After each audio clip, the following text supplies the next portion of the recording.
السلام عليكم واهلا بكم متابعي قناة ريال مدريد وبس وعشاق النادي الملكي. أرجو منكم الاشتراك بالقناة لكي يصلكم كل أخبار المنينجي. أثار كريم بنزيما نجم ريال مدريد ضجة كبيرة بشأن إمكانية ظهوره في المباراة النهائية لكأس العالم 2022 المقررة بين منتخبي فرنسا والأرجنتين الأحد المقبل.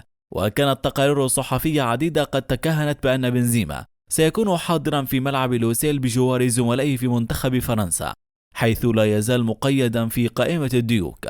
لكن ديدي ديشامب المدير الفني للديوك كان حادا مع وسائل الإعلام في هذا الموضوع بقوله: الاستفسار عن إمكانية حضور بنزيما سؤال سخيف لن أجيب عليه، أفضل الانتقال للسؤال التالي.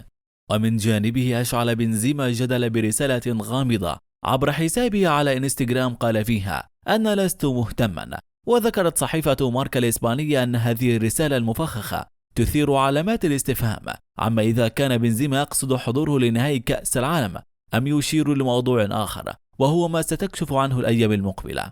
وكان بنزيما قد غادر معسكر منتخب فرنسا قبل يومين من مباراة الديوك الأولى في كأس العالم ضد أستراليا بسبب إصابة عضلية، لكنه تعافى منها مؤخرا بعد علاج دام 3 أسابيع، وشارك في مباراة ودية مع فريقه ريال مدريد أمس الخميس.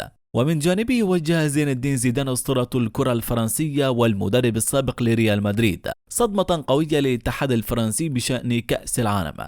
ووفقا لإذاعة مونتو كارلو فإن الاتحاد الفرنسي وجه دعوة للعديد من اللاعبين السابقين في تاريخ الديوك لحضور نهائي كأس العالم بين فرنسا والأرجنتين الأحد المقبل على ملعب استاد لوسيل.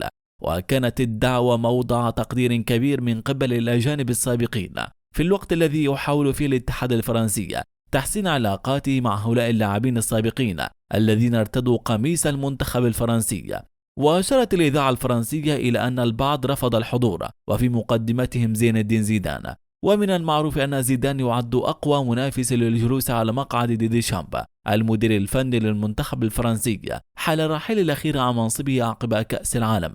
ولا يرتبط زيزو بأي ناد أو منتخب، وصرح من قبل بأنه يحلم بتدرب منتخب فرنسا يوما ما.